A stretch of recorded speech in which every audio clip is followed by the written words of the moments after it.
Hey guys, welcome back to Mini Bike Mike's Garage. Got my ST125 up on the table, and I've got the first couple accessories that I want to add to the bike, the first couple changes that I want to make.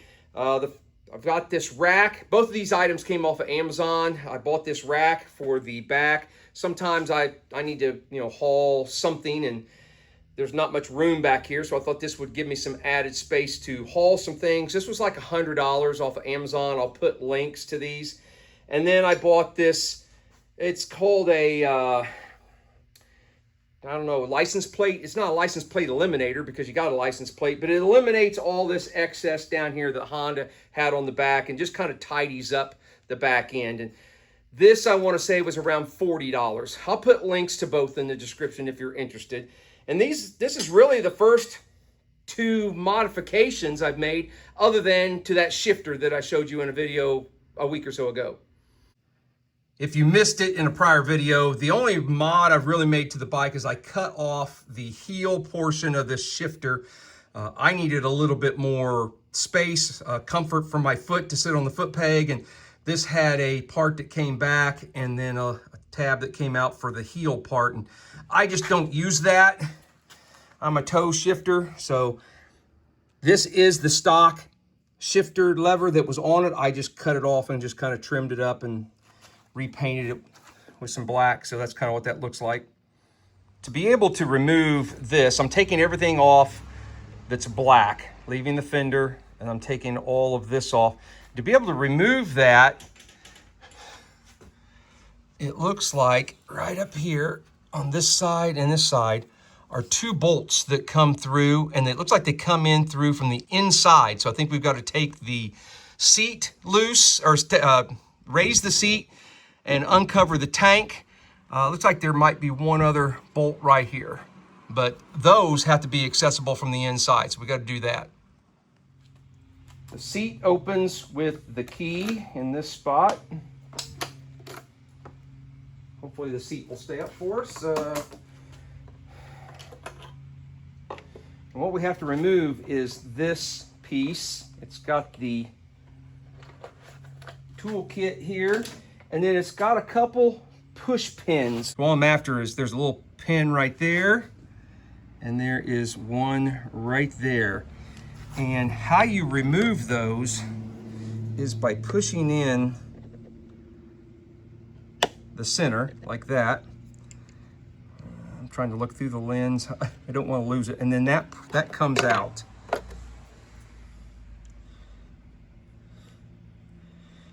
Can you see that I'm prying it out? Okay, I don't want to pop it out and drop it. I shouldn't have taken the cap off. But let me pull that and the other one out, and then we should be able to remove this plastic piece here. Again, I don't know if I can film it very well, but you push down on the center.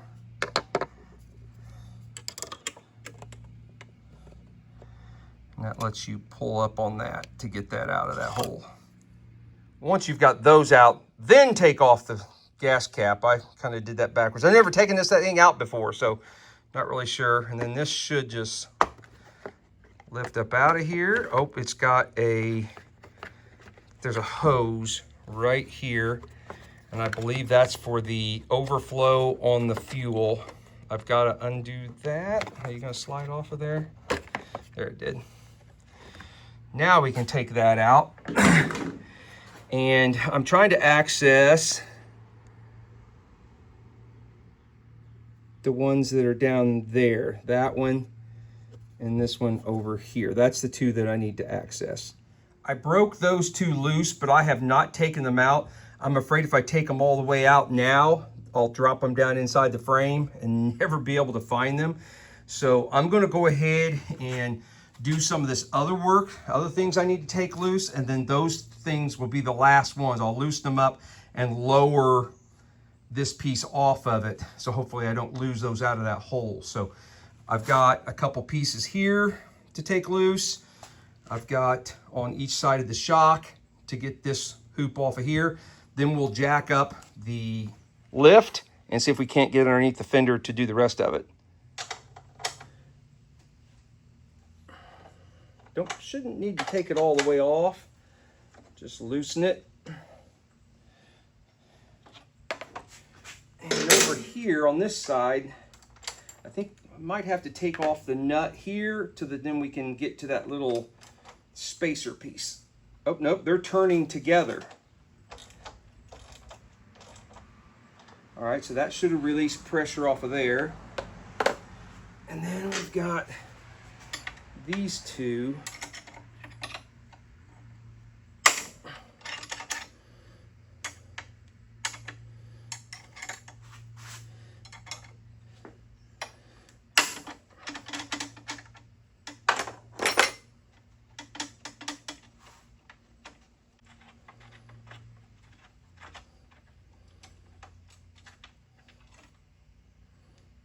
Okay, so that, release that. So now we need to lift it up. I wonder if those come off with the piece I'm taking off below. We'll find out, I don't really know. So I pulled the little screw that came out of right there, but it looks like that this bracket right here also goes up and captures the 3 bolts that holds the tail light on. So I think I need to come in and get those out also. All right, I've taken off the 3 nuts that hold the tail light on, and I'm still not loose. I'm assuming maybe there's something here.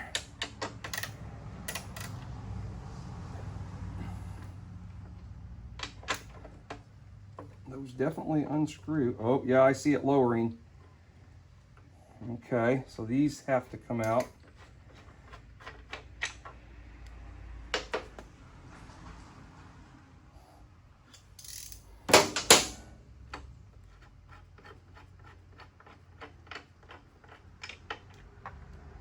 Okay, now we're back to those 2 that I was afraid to lose down in the frame. So let me lower the table down so I can get to those. Turns out getting this off was actually the easy part. Then you've got a wiring harness, that wire right there, that ran up into here that I had to unplug from right there. But to access that, I had to take off this bracket, which I'll put it back in. I'll show you what it looks like. And then the seat latch had to come off of here to be able to get my hands in there to be able to access that plug. Now let's see if I can put it all back together. Luckily, those used captured nuts on the back side, so I didn't have to mess with those. And then the nuts are on the welded to the bracket there, so that's pretty easy. Hopefully I don't have to take it all back off, because I might, to be able to access those holes to mount the license plate bracket, I might wind up taking all that back out of there here in just a second, but we'll find out. Before I mount this up in there, I think I'm gonna go cut this tab and that tab off. I think they were for turn signals, but I'm gonna retain the original tail light, which has the turn signals on it. So I think I can just go buzz those off and not have those brackets, and then hit it with a little bit of paint. Looking at this new bracket, it doesn't even utilize those 2 holes, that empty hole there.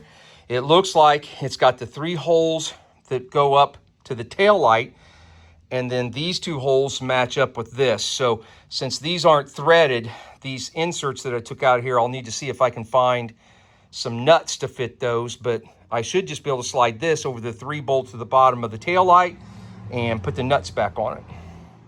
So for these, there is a hole in the bottom of the bracket that I did not get supplied an M8 by 1.25 nut, so I've supplied my own, but it screws right on there. And now we should be able to tighten these down and the 3 underneath the tail light, and we're about ready to go. Now I do like that a lot better, a lot cleaner. Now there is a light that can be mounted right there that comes with this. I did not bring it with me. And there it is.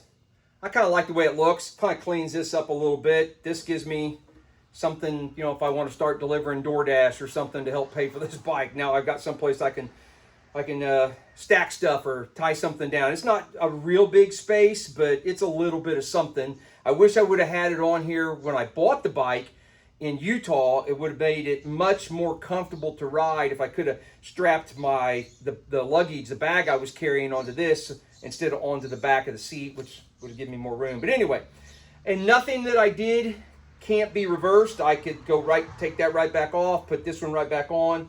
This just comes off in one simple unit and can just be bolted right back up in there and plugged right back in. So the only thing I haven't done is, like I mentioned, I have not put the little light right here. I will probably eventually do that to make it 100% street legal. In Indiana, you have to have a light on top of the license plate. I don't know if somebody makes a lens, maybe a replacement lens that is clear on the bottom that the light would shine through. I may check into that. So, but one way or the other, I'll get some kind of light that shines down on that eventually, but that's for another day. Pretty happy with it. Thanks for following along. It took me, I don't know, maybe 2 hours, but I didn't investigate. I didn't look at YouTube or anything on how to do any of this. I just kind of jumped into it. So if you've watched this video before you tackle this, it might not take you quite as long. I had to kind of figure some things out on my own. But anyway, like I said, it took me a couple hours. I'll put links in the description to these things if you're interested in these. I'll see you guys on the next video.